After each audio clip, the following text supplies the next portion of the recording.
One Decision That Changes Everything. Written and published by Vox Reads. Introduction. One decision can change everything. Not someday, not when conditions are perfect, but in a single moment of choice. Most lives do not change because people lack talent or opportunity. They stay the same because decisions are delayed. Comfort feels safer than commitment. Familiar routines feel easier than bold action.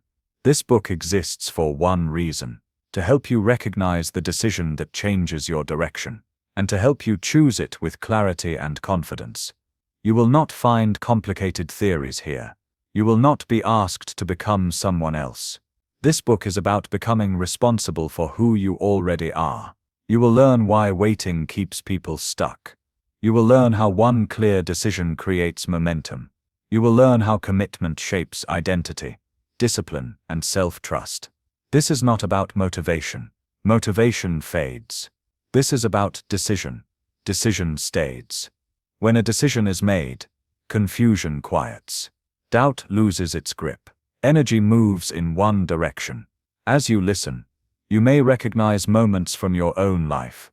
Moments where hesitation cost more than failure ever could. Moments where a different choice could have changed everything. This audiobook will guide you through that turning point.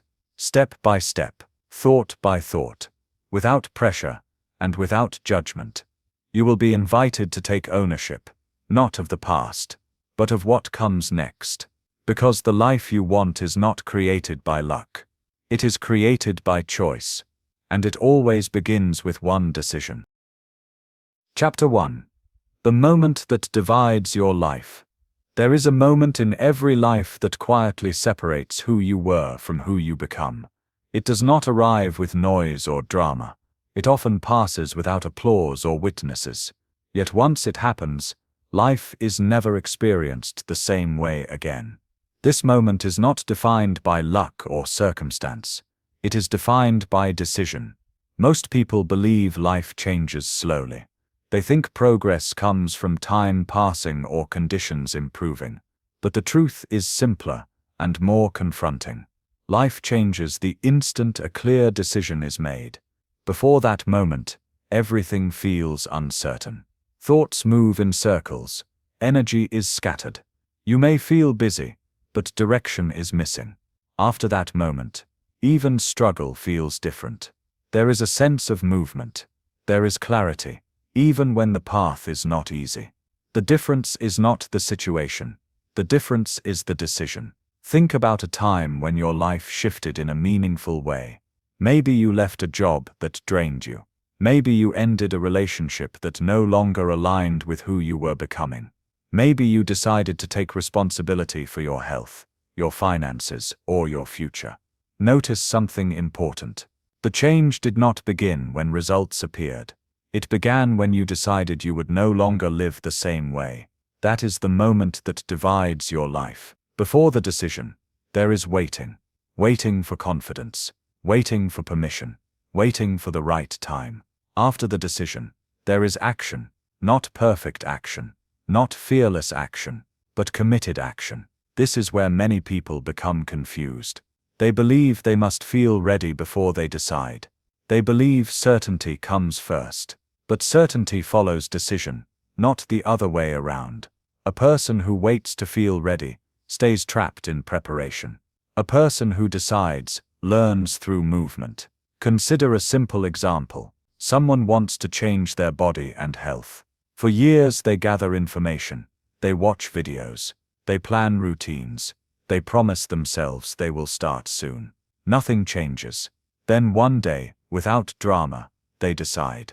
They decide that this is no longer optional. They do not wait for motivation. They do not negotiate with excuses. From that day forward, their identity shifts. They still face tired mornings. They still struggle, but they no longer debate whether to act. That is the dividing moment. The same pattern appears in every area of life: careers, relationships, personal growth, self-respect. Before the decision, effort feels heavy. After the decision, effort feels purposeful. This chapter is not asking you to rush into change. It is asking you to recognize something deeper. You are always one decision away from a different direction. That decision does not require perfection. It does not require confidence. It requires honesty. Honesty about what is no longer working. Honesty about what you are tolerating. Honesty about the cost of staying the same. Many people underestimate this cost. They think staying comfortable is neutral. It is not. Staying the same has a price. It drains energy.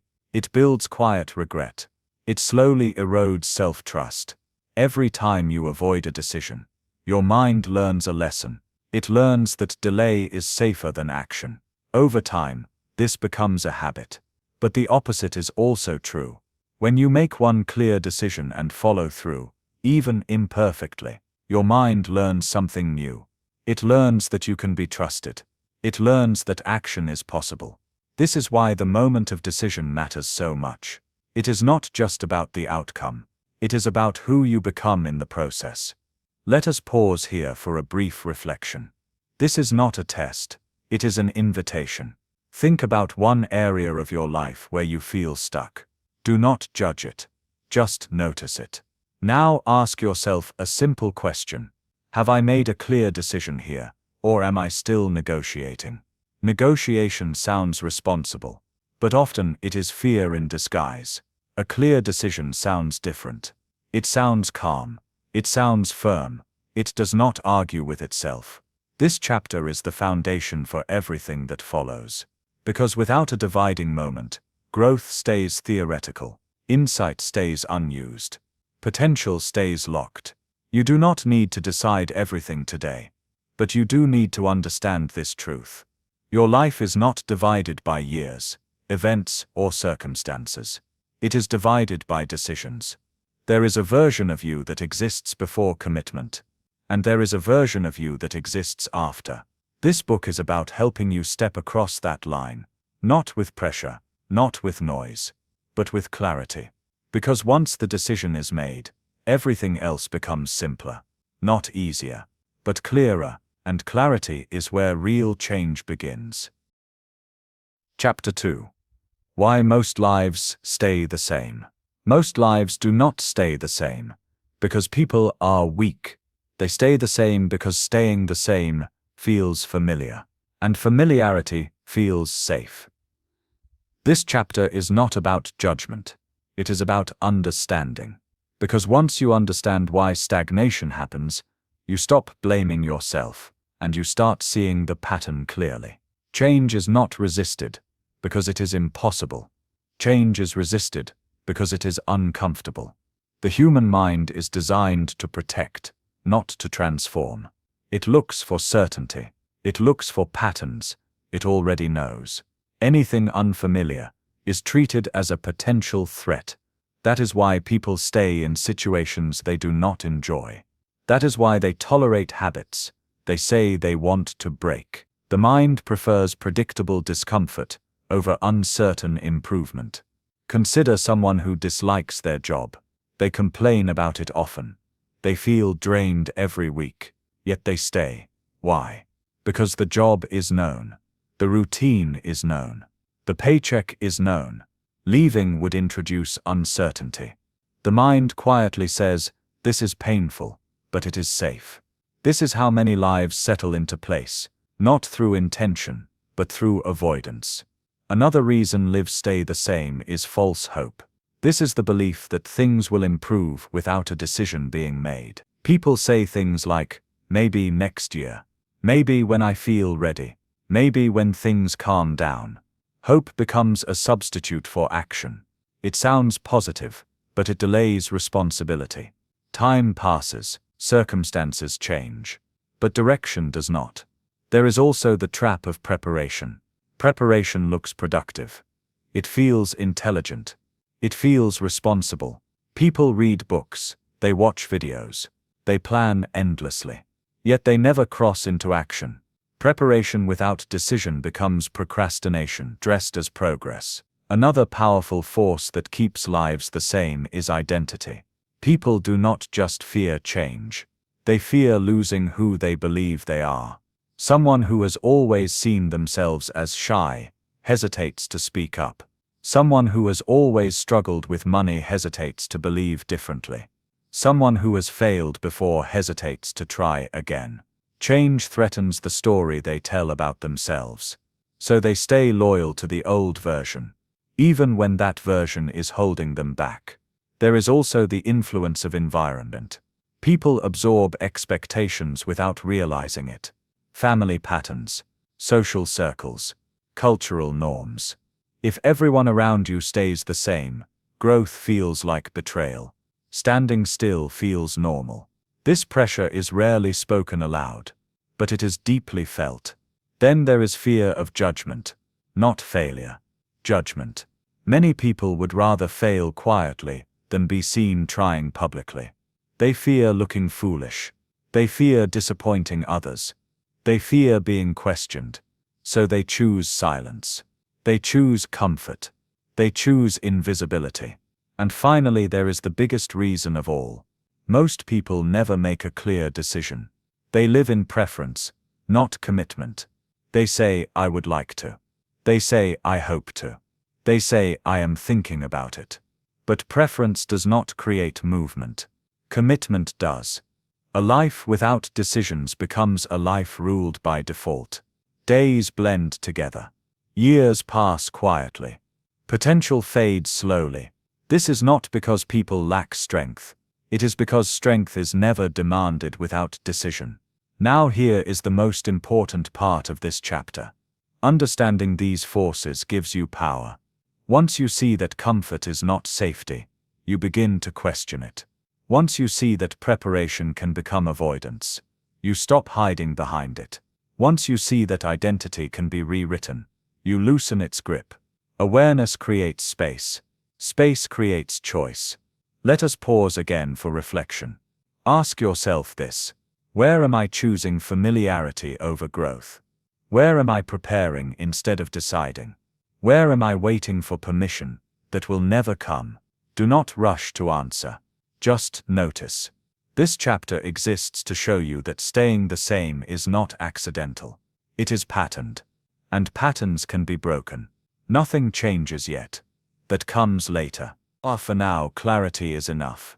Because once you understand why most lives stay the same, you can no longer pretend you do not see the door. And seeing the door is the first step toward choosing to walk through it. Chapter 3. The Hidden Power of Choice. There is a power working in your life every day. Most people never notice it. Yet it shapes their habits, their confidence, and their future. That power is choice. Choice does not always feel powerful. In fact, it often feels small, quiet, almost insignificant. This is why it is underestimated. People look for dramatic turning points. They wait for big opportunities or major events. They assume power must feel intense to be real. But the most powerful force in a human life works silently.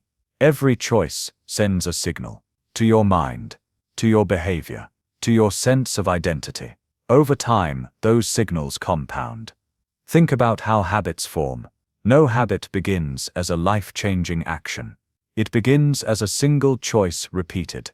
One choice to act, one choice to delay, one choice to speak up, one choice to stay quiet. Each choice seems harmless in isolation, but together they build a direction.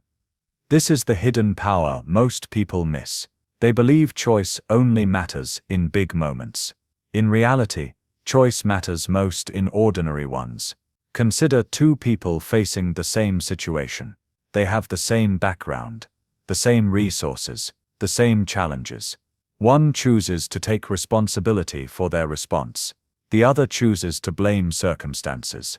At first, their lives look similar. Nothing dramatic changes overnight. But weeks pass, months pass, years pass. One person develops confidence and capability. The other develops frustration and resentment. The difference was never talent. It was choice. Choice shapes how you interpret events. It determines whether you see obstacles or opportunities, whether you see feedback or failure. This is important to understand, because you do not control everything that happens. But you always control how you respond. That response becomes practice. A person who repeatedly chooses avoidance trains their mind to retreat. A person who repeatedly chooses action trains their mind to engage. Over time, these responses feel automatic. People then mistake habit for personality. They say, "This is just how I am." But what they are really describing is a pattern of past choices. This is where the hidden power becomes visible. If choices created the pattern, choices can change it. Not all at once, not perfectly, but consistently. Many people believe they lack willpower. What they actually lack is decision clarity. When a decision is unclear, each moment becomes a debate. Debate drains energy. It invites excuses. When a decision is clear, action requires less effort. There is nothing to argue with. This is why choice feels heavy for some people, and light for others. The difference is not strength. It is commitment. Let us look at a real-world example.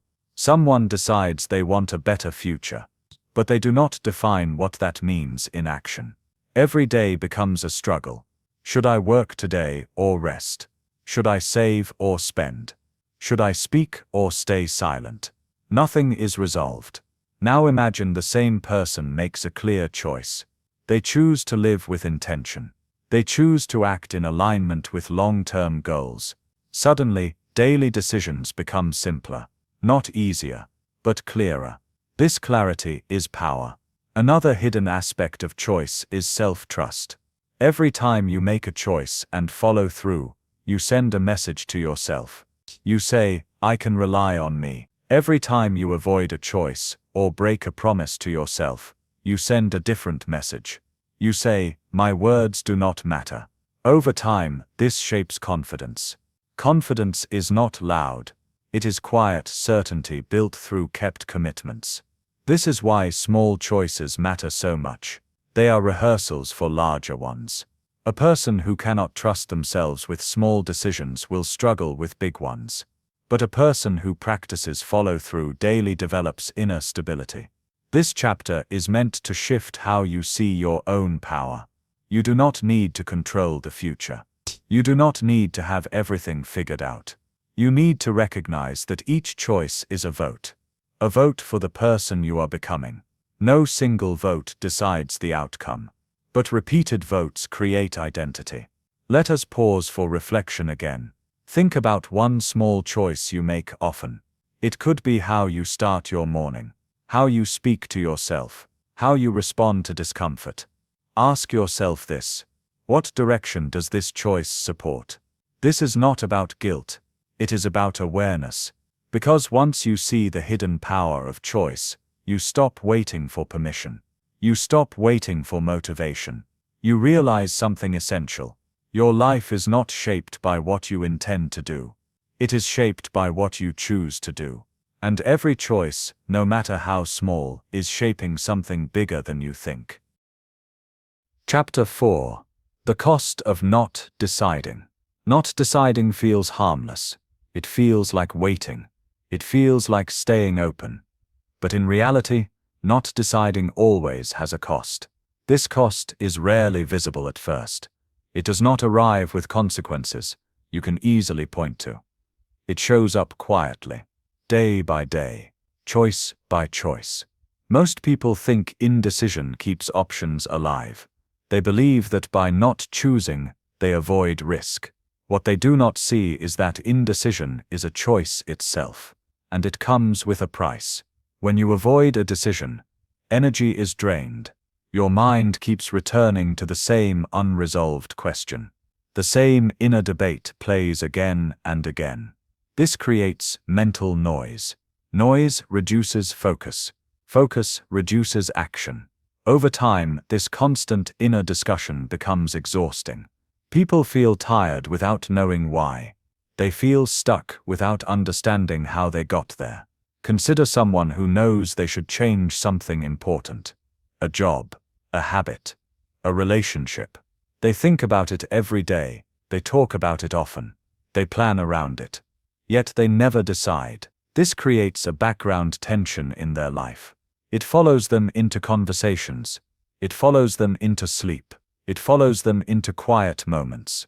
The cost here is peace. Another cost of not deciding is loss of time. Time is not lost in dramatic ways. It leaks. Weeks pass in hesitation. Months pass in preparation. Years pass in waiting. Looking back, people rarely say, "I waited too long to act." They say, "I did not realize how much time I was losing." Time spent undecided is time lived without direction. There is also a cost to identity. When you delay decisions, you slowly weaken self-trust. Each promise postponed sends a signal to your mind. It says, "My intentions are optional." Over time, confidence erodes. Not because you failed, but because you never tried. People often believe confidence is built through success. In reality, it is built through decision and follow-through. Without decision, there is nothing to follow through on. Another hidden cost is emotional weight. Unmade decisions create quiet regret. Not sharp regret. Subtle regret. It shows up as dissatisfaction, as restlessness, as a sense that life is happening somewhere else. People then distract themselves. They stay busy. They stay entertained. But distraction does not remove regret. It only delays awareness. There is also a social cost. When you do not decide for yourself, others decide for you. Their needs take priority. Their expectations shape your schedule. This does not happen because people are controlling. It happens because clarity is absent. Clear decisions create boundaries. Indecision invites intrusion. Another cost of not deciding is missed alignment. Opportunities often appear after commitment, not before, but commitment cannot happen without decision. People say they never get opportunities. What they often mean is they never positioned themselves to receive them. Life responds to clarity. One more cost deserves attention. Indecision trains avoidance. Each time you avoid choosing, the habit strengthens. Your mind learns that discomfort should be escaped, not faced. Over time, even small decisions feel heavy. Even simple choices feel overwhelming. This is how people become stuck in patterns they do not want, yet feel unable to leave. Now pause for a moment. Think about one decision you have been avoiding. Not many, just one. Notice how much space it occupies in your mind. Notice how often it returns. That space is the cost. This chapter is not meant to pressure you. It is meant to be honest.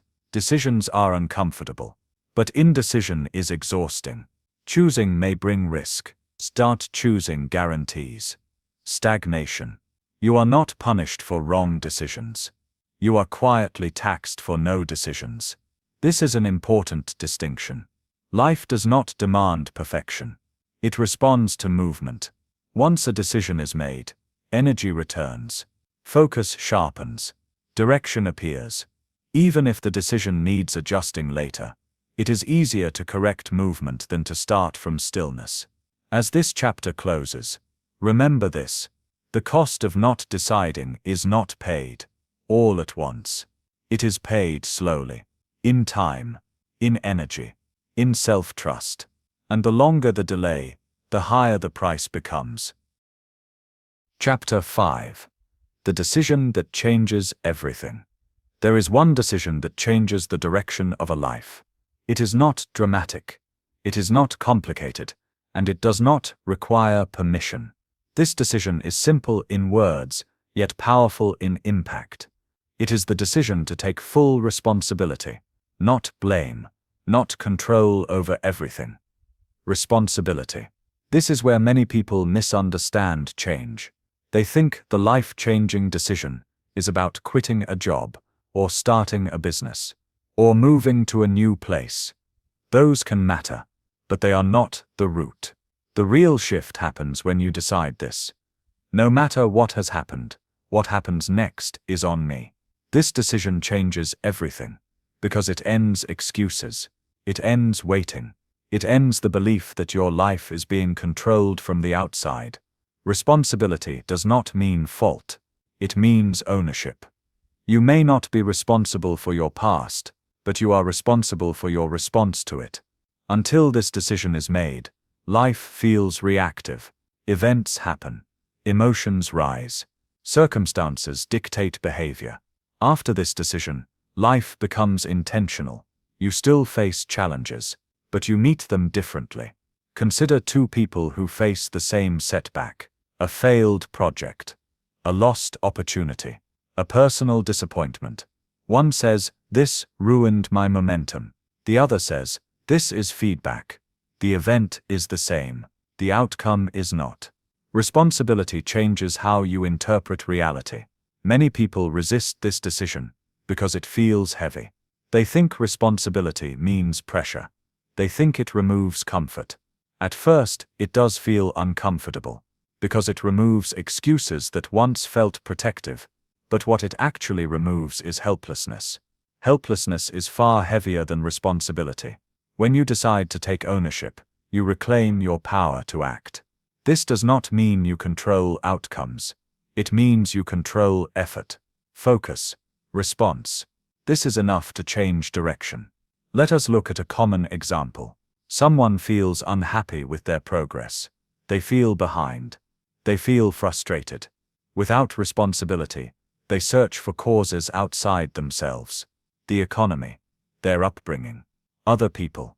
Some of these reasons may be valid, but they do not create movement. With responsibility, the question changes. What can I do today to move one step forward? This question restores agency. Agency creates momentum. Another important part of this decision is internal honesty. When you choose responsibility, you stop pretending not to know what matters. You stop saying you are confused when you are actually avoiding discomfort. You stop saying you are busy when you are actually distracted. This honesty can feel confronting, but it is also freeing, because clarity removes inner conflict. Once responsibility is chosen, discipline becomes simpler. Not easy, simpler.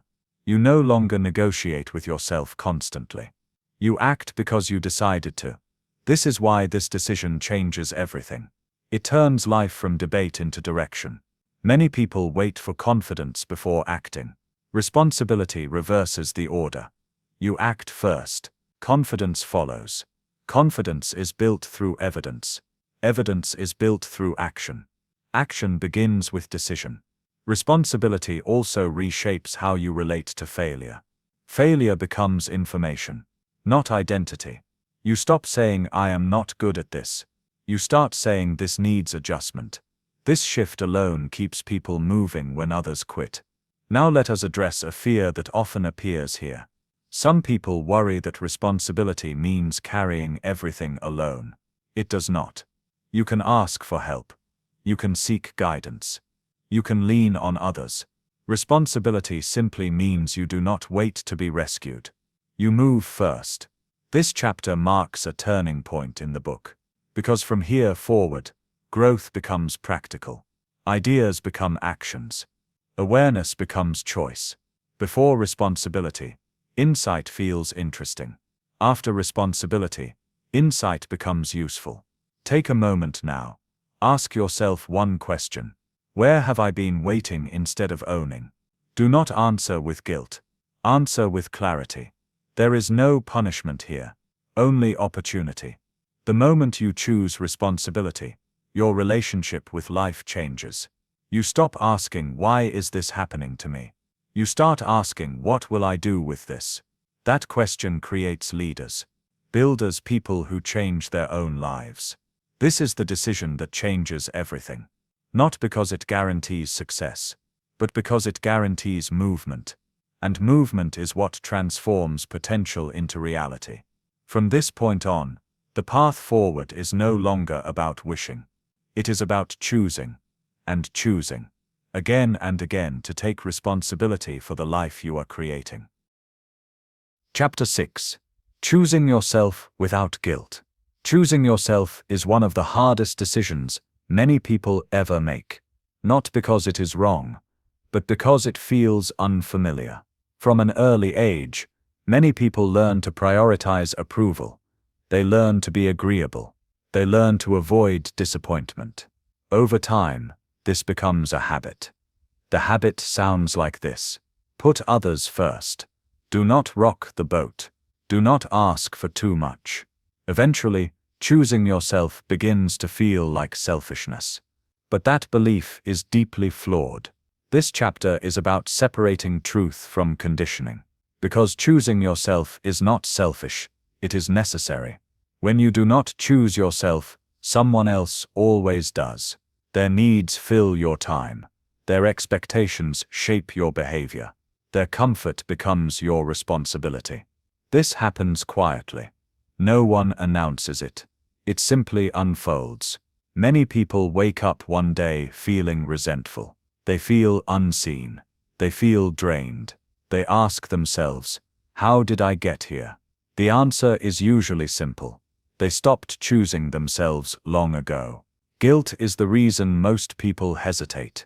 Guilt tells you that your needs are excessive, that your desires inconvenience others, that prioritizing yourself makes you unkind. But guilt is not a moral compass. It is a learned response. Often, guilt appears when you break an old pattern, not when you do something wrong. Think about the first time you said no, when you used to say yes. The discomfort that followed did not mean you were wrong. It meant you were changing. This distinction matters. Choosing yourself does not mean ignoring others. It means you stop abandoning yourself to keep the peace. There is a difference. A person who chooses themselves sets boundaries calmly. They communicate honestly. They act with intention. A person who does not choose themselves agrees outwardly and resents inwardly. Resentment is not kindness. It is a delayed reaction to self-betrayal. Let us look at a real-world example. Someone works long hours to meet everyone else's expectations. They say yes to extra tasks. They avoid difficult conversations. On the surface, they seem reliable. Inside, they feel exhausted and invisible. One day, they decide to choose themselves. They set limits. They protect their energy. Others may react. Some may feel uncomfortable. That discomfort is not harm. It is adjustment. Healthy boundaries require others to adapt. This is where guilt often tries to regain control. It says go back. Make it easier for them. Do not create tension. But growth always creates tension before it creates balance. Another reason choosing yourself feels difficult is fear of rejection. People worry that if they stop pleasing others, they will be abandoned, judged, excluded. This fear is understandable, but it is also revealing. Relationships that only survive your self-sacrifice are not relationships built on respect. When you choose yourself, some connections change. Some fade. Others deepen. The ones that deepen are built on truth. Choosing yourself also changes how you speak to yourself. When you honor your needs, you reinforce self-respect. Self-respect is not loud. It is quiet consistency. It shows up when you rest without apology. When you say no without explanation. When you act in alignment with your values. This alignment reduces inner conflict. Inner conflict drains energy. Alignment restores it. Many people confuse guilt with conscience. They think guilt keeps them good. In reality, guilt often keeps them small. A clear conscience comes from honesty, from acting in integrity, from respecting yourself and others. Choosing yourself without guilt means accepting this truth. You are allowed to care about your own life. Your needs matter. Your time matters. Your direction matters. This does not make you selfish. It makes you responsible. Now pause and reflect. Think about one area where you feel stretched too thin. One place where you say yes out of habit, not desire. Ask yourself this question. What would choosing myself look like here? Do not rush the answer. Notice what comes up. You may feel resistance. That is normal. Resistance often appears before clarity. This chapter is not asking you to change everything at once. It is asking you to stop abandoning yourself quietly. Small choices count. Choosing yourself today might mean rest. It might mean honesty. It might mean saying no once. These moments build trust. When you choose yourself consistently, guilt fades. Confidence grows. You begin to realize something important. You cannot build a meaningful life while standing last in your own priorities. Choosing yourself is not a rejection of others. It is an acceptance of responsibility for your own well-being. And when you stand firmly in that responsibility, you show others how to do the same. That is not selfish. That is leadership in its quietest form. Chapter 7. Ending the war inside your mind. Most people believe their biggest struggles exist outside of them. They point to pressure, circumstances, other people. But for many, the real conflict lives inside the mind. It is a constant tension between what you know you should do and what you keep doing instead, between intention and behavior, between desire and hesitation. This inner conflict feels like noise. Thoughts argue back and forth. One voice pushes forward, another pulls back. Over time, this becomes exhausting. This chapter is about ending that war. Not by silencing your thoughts, not by forcing positivity, but by creating alignment. The war inside your mind usually begins with divided decisions. You want change, but you also want comfort. You want growth, but you also want approval. You want discipline, but you also want ease. These wants compete. When no clear decision is made, the mind tries to satisfy all sides. It cannot. So it debates endlessly. Debate drains energy. This is why many people feel tired, even when doing very little.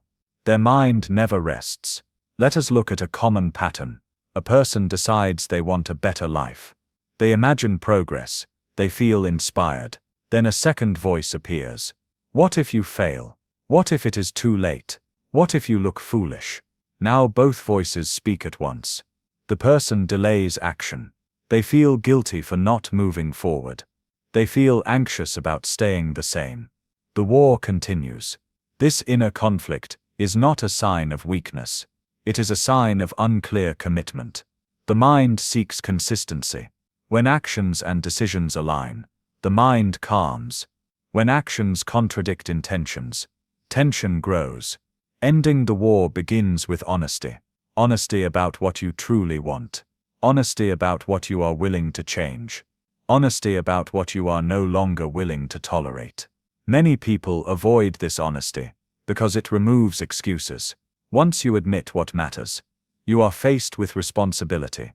But responsibility brings peace. Peace does not come from avoiding conflict. It comes from resolving it. Another cause of inner war is self-judgment. People criticize themselves for struggling. They shame themselves for hesitation. They replay mistakes repeatedly. This creates a second layer of conflict. You are not only fighting indecision, you are fighting yourself. Self-judgment does not improve behavior. It increases resistance. A mind under attack seeks escape, not growth. Ending the war means changing how you speak to yourself. Firm does not mean harsh. Clear does not mean cruel. You can hold standards without punishment. Consider this difference. One voice says, "Why can't you get it together?" Another voice says, "This matters, so let us act." The second voice invites movement. The first invites avoidance. The tone matters. Another source of inner conflict is trying to live multiple identities at once. You want to grow, but you also want to remain the same person others expect. You want discipline, but you also want to keep every comfort. This split creates friction. Clarity removes friction. When you decide who you are becoming, some choices become automatic. Not effortless. Automatic. This is why earlier chapters focused on decision and responsibility. They are not ideas. They are tools for peace. A decided mind is a quieter mind. That does not mean doubt disappears. It means doubt no longer controls direction. Doubt can exist without being obeyed. Let us look at a real example. Someone decides to prioritize their health. Before the decision, every choice is debated. Should I go today? Should I skip? Should I start tomorrow? After the decision, the debate ends. Action may still feel uncomfortable, but the mind no longer argues. This reduces stress. Stress is often not caused by effort. It is caused by resistance to effort. Another key to ending inner war is acceptance of discomfort. Many people believe peace comes from feeling good. In reality, peace comes from alignment. Aligned action can feel uncomfortable. Misaligned inaction feels worse over time. When you accept that growth includes discomfort, you stop fighting the process. You stop asking, "Why is this hard?" You start saying, "This is part of it." That shift alone quiets the mind. There is also the issue of overthinking. Overthinking is not deep thinking. It is thinking without decision. The mind loops because it is waiting for clarity that only action provides. Action clarifies. This does not mean reckless behavior. It means movement in a chosen direction. When action replaces rumination, the mind follows.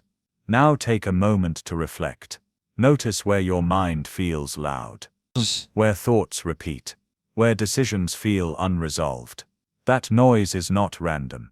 It is pointing to something undecided. Ask yourself one simple question. What decision would bring clarity here? You do not need to answer perfectly. You need to answer honestly. Ending the war inside your mind is not about controlling thoughts. It is about aligning choices. When decisions are clear, thoughts settle. When actions match values, the mind relaxes. This chapter is an invitation to stop fighting yourself. You are not broken. You are divided. And division ends when you choose one direction. Not perfectly, not permanently, but intentionally. Peace is not the absence of challenge. It is the absence of inner contradiction. When you decide who you are and how you will act, the noise fades, the war ends, and in that quiet you finally have the energy to move forward. Chapter 8. Detaching from the old version of you. Every decision to grow carries a quiet consequence. You cannot move forward without loosening your grip on who you used to be. This is not talked about enough. People speak about goals and success. They rarely speak about release. Yet release is required. The old version of you is not an enemy. It kept you safe. It helped you survive. It made sense for a different season of your life. But survival and growth are not the same. This chapter is about detaching with respect, not rejection, not shame, detachment. Detachment begins when you notice a pattern. You want change, but something keeps pulling you back. Often that pull is identity. You may say you want a new life, but you still describe yourself using old labels. I am bad with money. I always quit. I am not disciplined. These statements feel honest, but they anchor you to the past. The mind protects identity fiercely. Even painful identity feels safer than uncertainty. This is why growth can feel like loss. You are not just changing behavior. You are stepping away from a familiar self-image. Many people resist this moment. They mistake discomfort for danger. But discomfort here is not a warning. It is a signal of transition. Think about someone who decides to live healthier. At first, their routines feel foreign. Their old habits call them back. The body adjusts, but the identity resists. They think, this is not really me, but that thought is simply the old version speaking. Detaching does not mean forgetting the past. It means no longer letting it define the future. Another challenge in detachment is social reflection. People around you often mirror who you used to be. They remember your old habits, your old limitations, your old role. When you change, that mirror cracks. Some people support you. Others resist, not because you are wrong, but because your growth challenges their expectations. This can feel uncomfortable.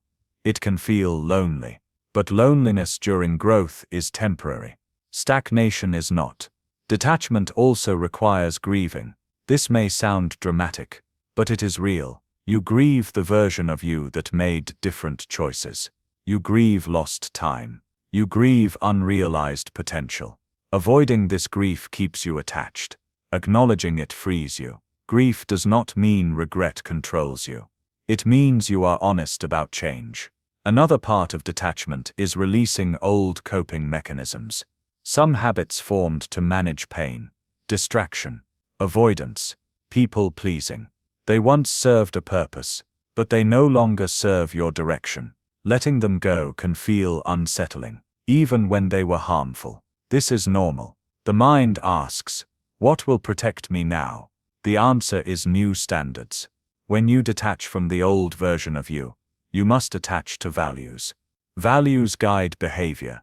When identity is shifting, instead of saying, this is just how I am, you say, this is how I choose to act. Choice replaces habit. This transition phase is where many people quit, not because growth is impossible, but because the old self keeps calling. Growth feels quiet at first. There is no immediate reward, no applause, but something important is happening internally. Each time you act in alignment with the new version, you weaken the pull of the old one. Identity changes through repetition, not intention. This chapter is not asking you to erase your past. It is asking you to stop living inside it. You are allowed to evolve. You are allowed to outgrow old patterns. You are allowed to redefine yourself. Now pause for reflection. Think about one label you still carry that no longer fits who you want to become. Notice how often you repeat it. Notice how it influences your choices. Ask yourself this question: what would change if I stopped using this label? Detachment is not a single event. It is a process. Some days you will feel anchored in the new. Other days the old will feel close. This does not mean you are failing. It means you are transitioning. Every step forward creates distance. Every aligned choice weakens attachment. Over time, the old version loses authority. Not because you fought it, but because you outgrew it. This is how real transformation happens. Quietly, consistently, with respect for who you were, and commitment to who you are becoming. Chapter 9. Discipline is a decision, not a personality. Many people believe discipline is something you are born with. They look at disciplined people and assume they are different, stronger, more motivated, more focused. This belief keeps many people stuck, because if discipline is a personality trait, then those without it feel disqualified. But discipline is not a personality. It is a decision. This chapter is about removing the mystery around discipline and replacing it with clarity. Discipline does not begin with motivation. Motivation comes and goes. Discipline stays because it is chosen. People who appear disciplined are not always driven. They are decided. They do not wake up feeling inspired every day. They wake up knowing what they will do, regardless of how they feel. That difference matters. Consider how people approach discipline without decision. They wait for energy. They wait for the right mood. They wait for the perfect plan. When the mood does not arrive, action is delayed. Delay becomes habit. Habit becomes identity. They then say, I am not disciplined. But the real issue was never ability. It was clarity. A clear decision removes daily debate. Without a decision, every task becomes a question. Should I do this now? Should I skip today? Should I start tomorrow? Debate drains willpower. With a decision, the question disappears. Action becomes routine. This is why discipline feels easier for some people. Not because they feel less resistance, but because they argue less with themselves. Discipline is often confused with intensity. People imagine extreme effort, long hours, perfect consistency. In reality, discipline is often quiet and ordinary. It looks like showing up when it is inconvenient. It looks like stopping when it would be easier to continue. It looks like choosing long-term alignment over short-term relief. Another myth is that discipline requires self-control at all times. It does not. Discipline reduces the need for self-control. When decisions are made in advance, you rely less on willpower in the moment. This is why routines matter. Routines are decisions you no longer have to make. They protect energy. Think about someone who decides to exercise regularly. Before the decision, each day is uncertain. After the decision, the activity is expected. They may still feel resistance, but resistance no longer decides. This shift changes everything.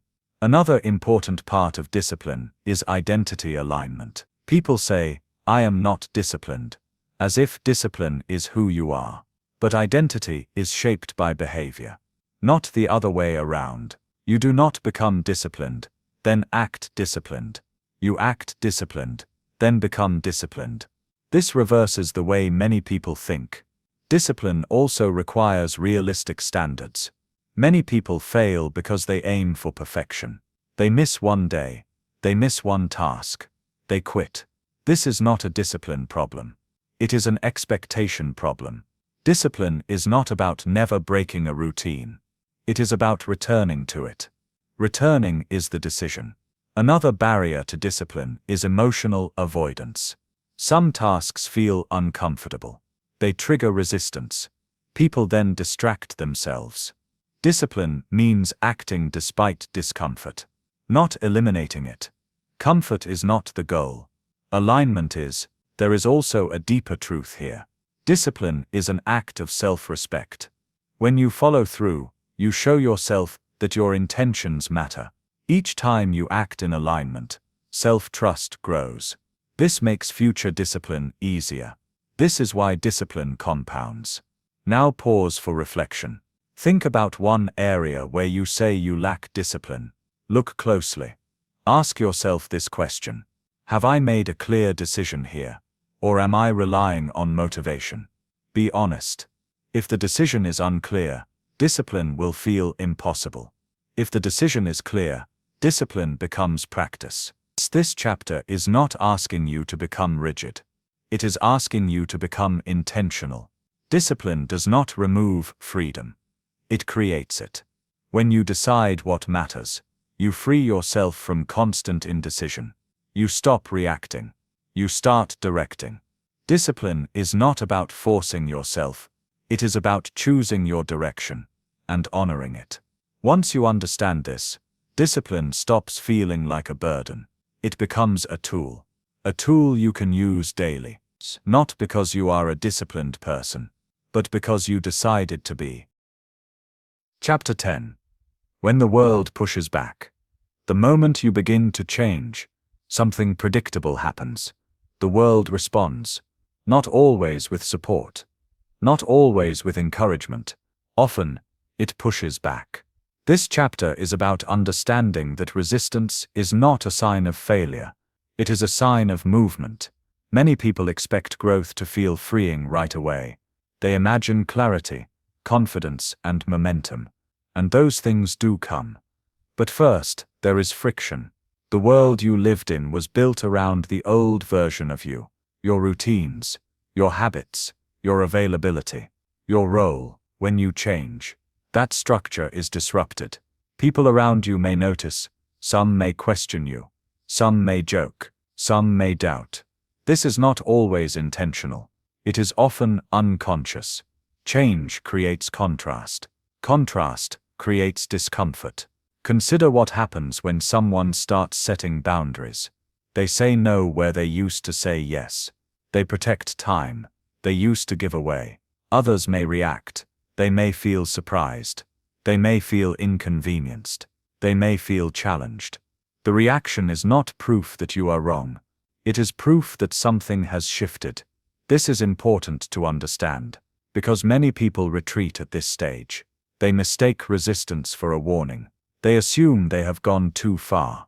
They return to old patterns to restore comfort. The world relaxes, but so does growth. Resistance appears in many forms. It can sound like criticism. You have changed. You are different. It can sound like doubt. Do you really think this will work? It can sound like concern. I just do not want you to be disappointed. Some resistance even comes as praise, mixed with pressure.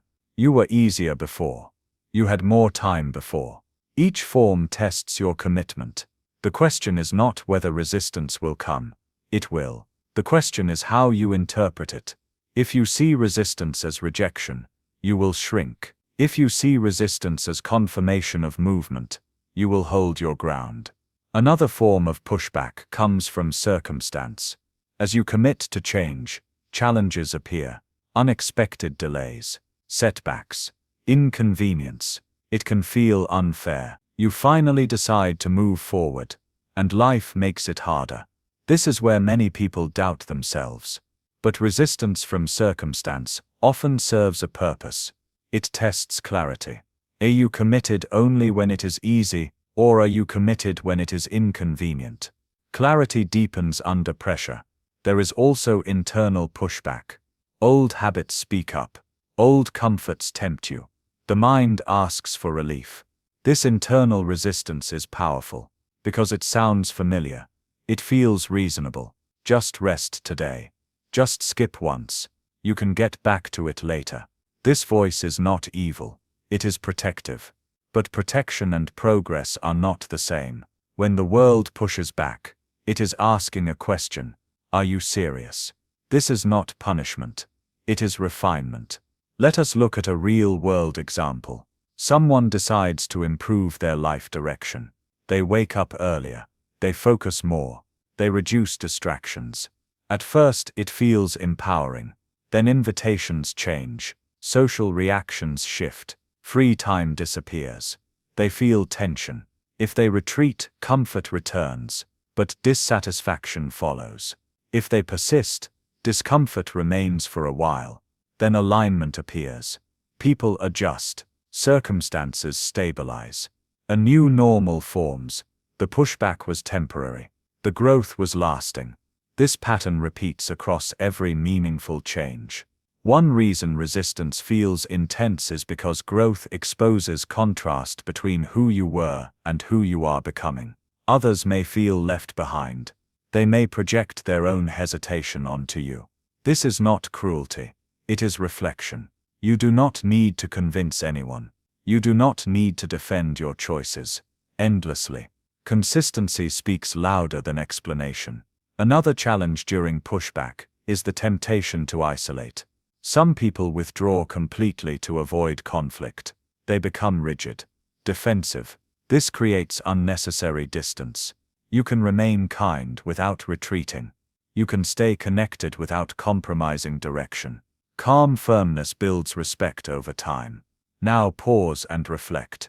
Think about a time you tried to change something meaningful. Notice when resistance appeared. Notice how you responded. Did you interpret it as a sign to stop, or as a sign to clarify? Resistance does not mean you are doing something wrong. It often means you are doing something unfamiliar. The goal is not to eliminate resistance. It is to move forward without letting resistance decide for you. Growth requires tolerance for discomfort. Not constant struggle, but temporary tension. When the world pushes back, it is offering a choice. Return to what was comfortable, or continue toward what is aligned. This chapter exists to prepare you for that moment.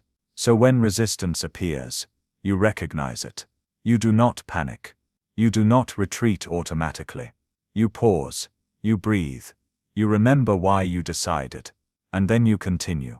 Because the world only pushes back when something is moving forward, and movement, even when challenged, is still movement. That is how change survives resistance and becomes reality. Chapter 11. Living from the decision, not the mood. Most people believe their actions should follow their feelings. When they feel motivated, they act. When they feel tired or uncertain, they wait. This seems reasonable. It also explains why progress is inconsistent. Moods change constantly. They respond to sleep, to stress, to environment. If your life is guided by mood, your direction will shift daily. This chapter is about a different way of living. Living from decision, not emotion. A decision is stable. A mood is temporary. When you live from decision, you act because you chose to, not because you feel like it. This does not mean ignoring your emotions. It means not allowing them to control direction. Many people misunderstand this idea. They think it requires force or emotional suppression. It does not. It requires clarity. Once a decision is made, action no longer depends on how you feel in the moment. This is where consistency is built. Consider how professionals operate. They show up regardless of mood. They do the work because it is decided. This is not cold or rigid. It is reliable. Reliability builds trust, both with others and with yourself. Let us look at a simple example. Someone decides to write every day. Some days they feel inspired. Other days they feel empty. If they write only when inspired, their progress is unpredictable. If they write because it is decided, inspiration eventually follows. Emotion often trails action, not the other way around. This principle applies to health, discipline, and growth. Waiting to feel ready delays movement. Acting from decision creates readiness. Another reason moods derail progress is that emotions often exaggerate the present. A bad day feels permanent. A good day feels fragile. Living from mood gives these feelings authority. Living from decision gives them perspective.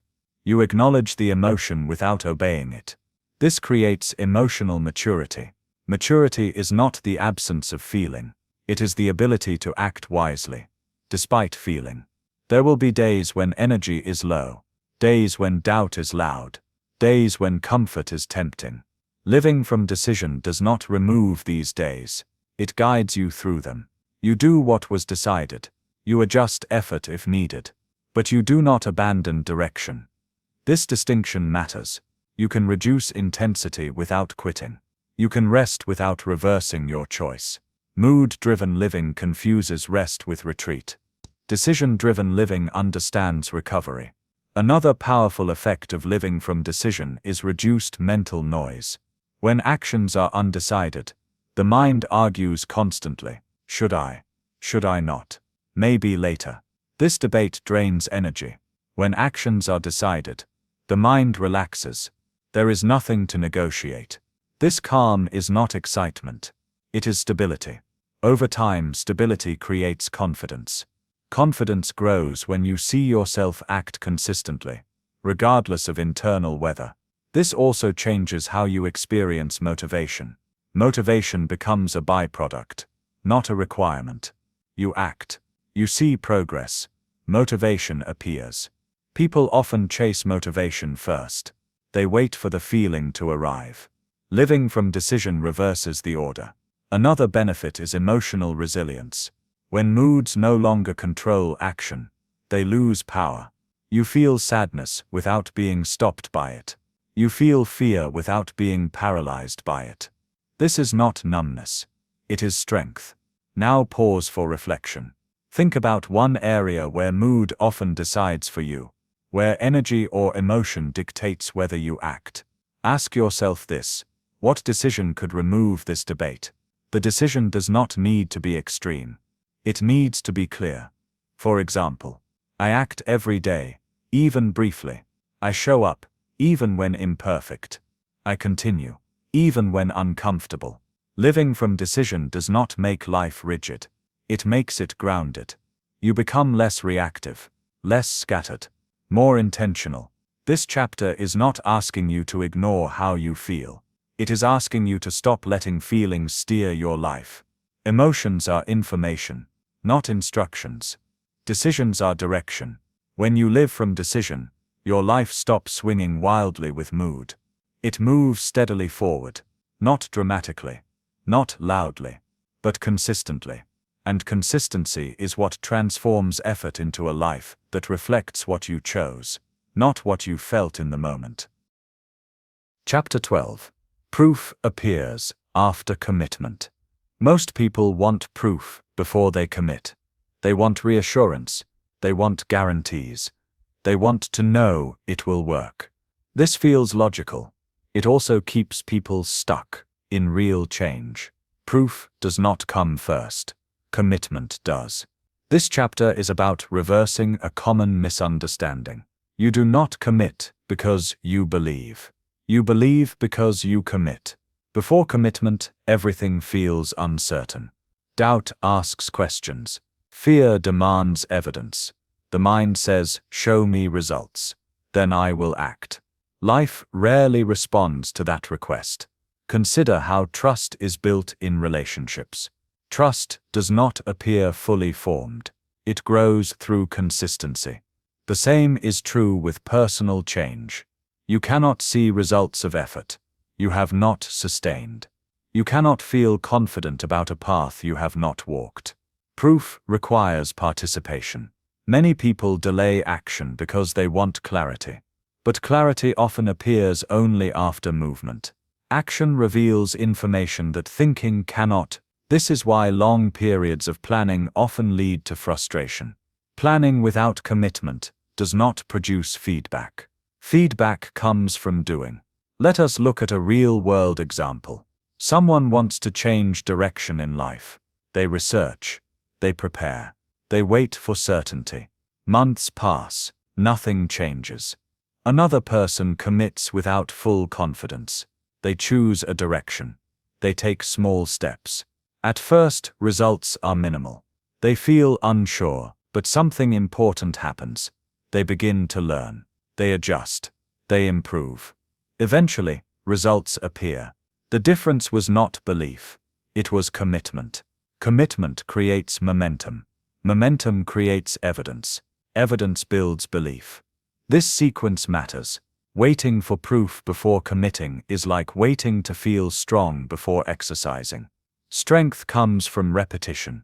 Another reason people seek proof early is fear of disappointment. They worry about investing effort and failing. They fear wasted time. This fear is understandable, but it overlooks something important. Time is already passing. The question is not whether time will be spent. It is how. Indecision spends time without return. Commitment invests time with potential.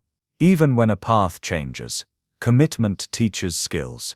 It builds resilience. It sharpens self-trust. These gains are never wasted. Another misunderstanding is that commitment locks you in permanently. It does not. Commitment gives you something to refine. You can adjust direction once you are moving. You cannot adjust stillness. This is why proof follows commitment, because movement creates contrast. You see what works. You see what does not.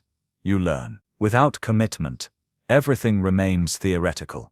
The mind imagines success and failure equally. Neither is real. Action makes reality visible. Another form of proof appears internally. As you commit, you notice something shift. You begin to trust yourself more. You begin to feel capable. You begin to feel grounded. This inner proof often appears before external results. People ignore it because they are looking outward. But inner proof is powerful. It changes how you approach challenges. It reduces hesitation. It increases resilience. Let us pause for reflection. Think about one area where you want certainty, where you keep asking for proof. Ask yourself this question. What would commitment look like here? Not full certainty. Not total confidence. Just commitment to action. This does not mean blind effort. It means honest engagement. Commitment is not loud. It is quiet consistency. It shows up when no one is watching. When results are small. When doubt is present. This is where proof is forming. If you quit too early, you never see it. This chapter exists to reset expectations. Progress is not instant. Confidence is not immediate. Results are not guaranteed on a schedule. But commitment always produces information. Information leads to adjustment. Adjustment leads to improvement. And improvement leads to proof. The life you want does not require perfect belief.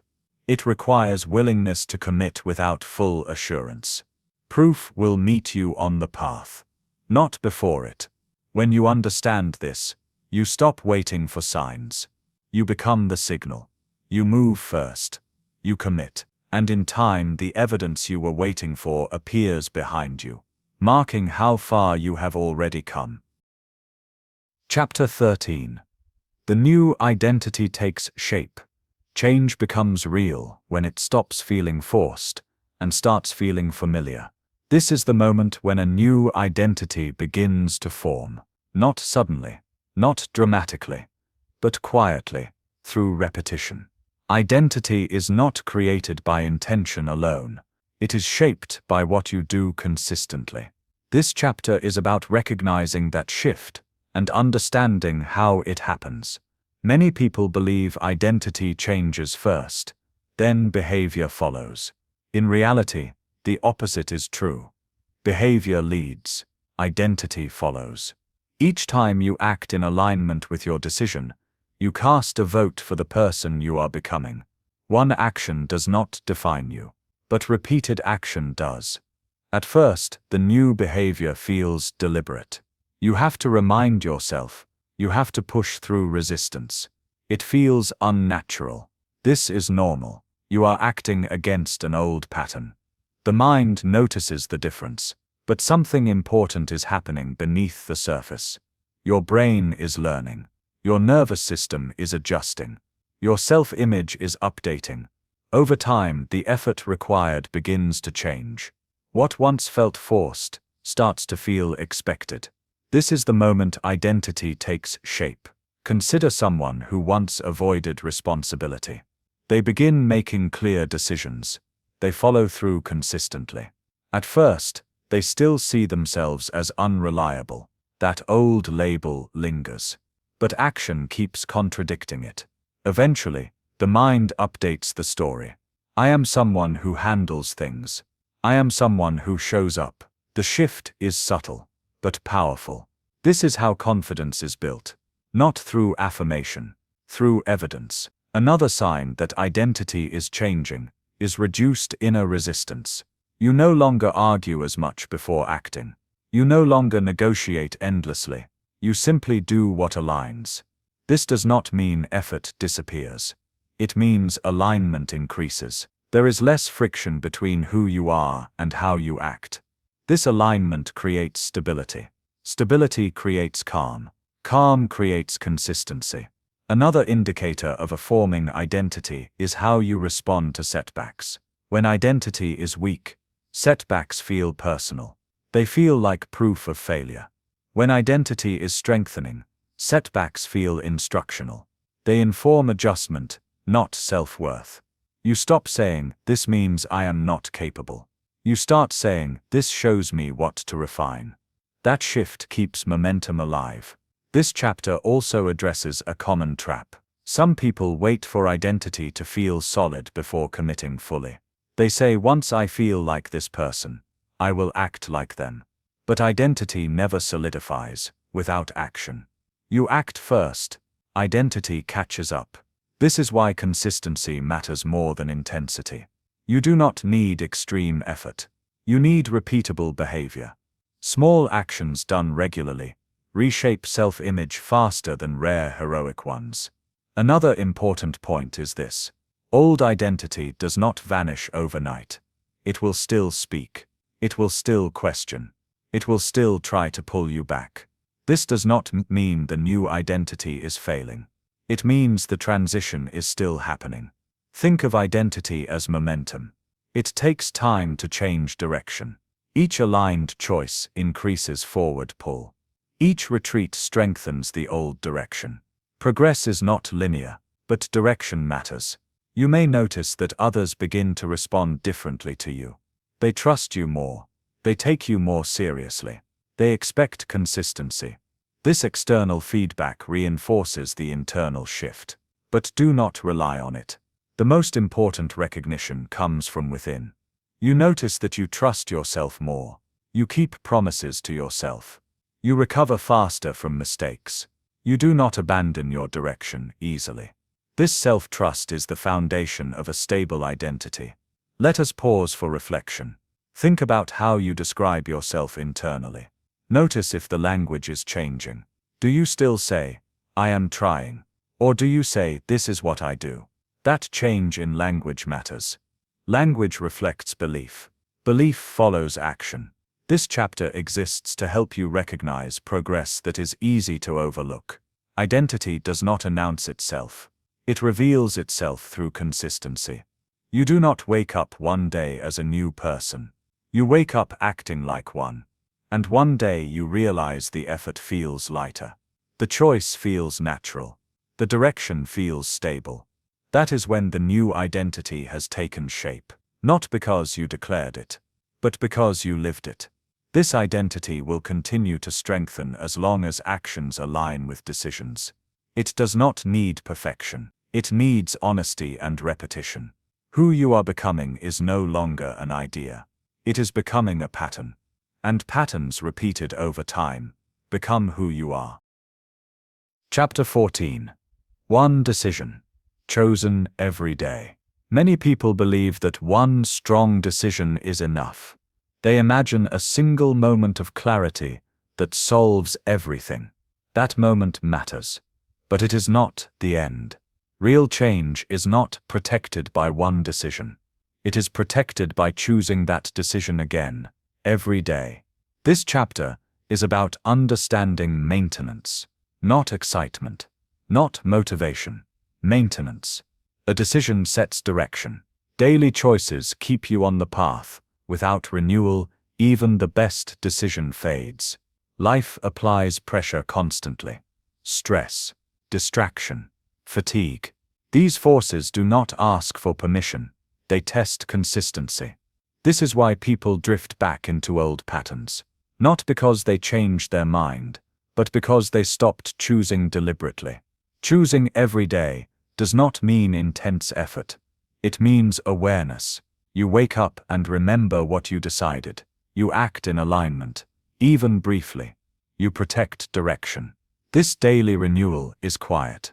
No one sees it. No one applauds it. But it is powerful. Think about brushing your teeth. One day matters little. Daily repetition changes everything. The same principle applies to personal decisions. When you choose your direction daily, you prevent erosion.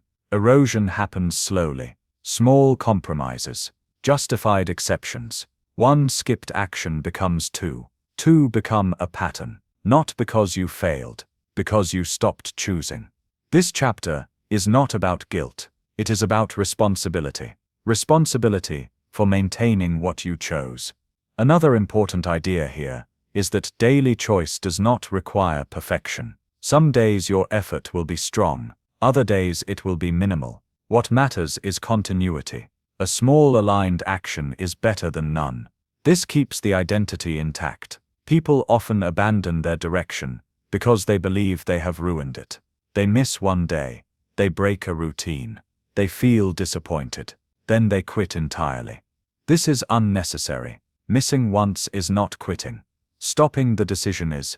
Daily choice allows recovery without shame. You simply choose again. This removes pressure. Another reason daily renewal matters is that circumstances change. What worked yesterday may need adjustment today. Renewal allows flexibility without losing direction. The decision remains the same. The method adapts. This keeps growth sustainable. Daily choice also builds resilience. Each morning you reinforce self-trust. You remind yourself that you are consistent. Consistency creates stability. Stability creates calm. Calm supports long-term effort. This is why the most effective people are not always the most intense. They are the most consistent. Let us look at a real-world example. Someone decides to live with intention. They set goals. They create structure. Over time, life becomes busy. Energy drops. If they rely on motivation, they drift. If they renew the decision daily, they adjust. They do less when needed. But they do not stop. This is mastery. Mastery is not control. It is commitment over time. Now pause for reflection. Ask yourself this: what decision am I choosing to maintain? Not change. Not improve. Maintain. What is one small action today that reinforces that decision? The answer does not need to be dramatic. It needs to be honest. This chapter exists to remove the myth that change requires constant intensity. It does not. It requires daily alignment. Choosing again and again is what protects your direction when life becomes loud. One decision, chosen every day, is stronger than many decisions chosen once. This is how progress becomes permanent. Not through pressure, not through force, through quiet, repeated choice. And each day you choose again, you are not starting over. You are continuing forward. That is the power of daily renewal, and it is how one decision truly changes everything. Chapter 14. One decision, chosen every day. Many people believe that one strong decision is enough. They imagine a single moment of clarity that solves everything. That moment matters, but it is not the end. Real change is not protected by one decision. It is protected by choosing that decision again, every day. This chapter is about understanding maintenance, not excitement, not motivation. Maintenance. A decision sets direction. Daily choices keep you on the path. Without renewal, even the best decision fades. Life applies pressure constantly. Stress, distraction, fatigue. These forces do not ask for permission. They test consistency. This is why people drift back into old patterns. Not because they changed their mind, but because they stopped choosing deliberately. Choosing every day does not mean intense effort. It means awareness. You wake up and remember what you decided. You act in alignment, even briefly. You protect direction. This daily renewal is quiet. No one sees it. No one applauds it. But it is powerful. Think about brushing your teeth. One day matters little. Daily repetition changes everything. The same principle applies to personal decisions. When you choose your direction daily, you prevent erosion. Erosion happens slowly. Small compromises, justified exceptions. One skipped action becomes two. Two become a pattern. Not because you failed, because you stopped choosing. This chapter is not about guilt. It is about responsibility. Responsibility for maintaining what you chose. Another important idea here is that daily choice does not require perfection. Some days your effort will be strong. Other days it will be minimal. What matters is continuity. A small, aligned action is better than none. This keeps the identity intact. People often abandon their direction because they believe they have ruined it. They miss one day. They break a routine. They feel disappointed. Then they quit entirely. This is unnecessary. Missing once is not quitting. Stopping the decision is. Daily choice allows recovery, without shame. You simply choose again. This removes pressure. Another reason daily renewal matters is that circumstances change. What worked yesterday may need adjustment today. Renewal allows flexibility without losing direction. The decision remains the same. The method adapts. This keeps growth sustainable. Daily choice also builds resilience. Each morning you reinforce self-trust. You remind yourself that you are consistent. Consistency creates stability. Stability creates calm. Calm supports long-term effort. This is why the most effective people are not always the most intense. They are the most consistent. Let us look at a real-world example. Someone decides to live with intention. They set goals. They create structure. Over time, life becomes busy. Energy drops. If they rely on motivation, they drift. If they renew the decision daily, they adjust. They do less when needed, but they do not stop. This is mastery. Mastery is not control. It is commitment over time. Now pause for reflection. Ask yourself this: what decision am I choosing to maintain? Not change. Not improve. Maintain. What is one small action today that reinforces that decision? The answer does not need to be dramatic. It needs to be honest. This chapter exists to remove the myth that change requires constant intensity. It does not. It requires daily alignment. Choosing again and again is what protects your direction when life becomes loud. One decision chosen every day is stronger than many decisions chosen once. This is how progress becomes permanent. Not through pressure, not through force, through quiet, repeated choice. And each day you choose again, you are not starting over, you are continuing forward. That is the power of daily renewal, and it is how one decision truly changes everything. Conclusion.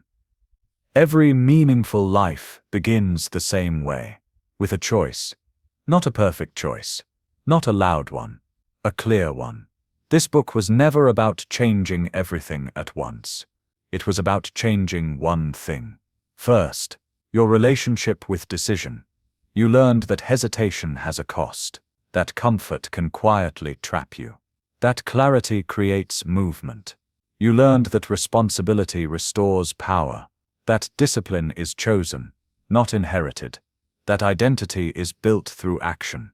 Most importantly, you learned this: the decision that changes everything is not made once and forgotten. It is chosen again, in small moments, on ordinary days. You do not need certainty to move forward. You do not need permission to choose yourself. You do not need proof before you begin. You only need honesty and the courage to act in alignment with it. The life ahead of you will still include challenge, but it will no longer include confusion about direction. You will know why you act. You will know what you stand for. You will know when to continue. That clarity is rare, and it is earned. As this audiobook ends, nothing dramatic needs to happen. There is no rush, no pressure, just one quiet question to carry with you. What decision will I choose today? Not tomorrow. Not someday. Today. Because every life that changes does so the same way. One decision, chosen with intention, chosen again and again. And that is how everything changes.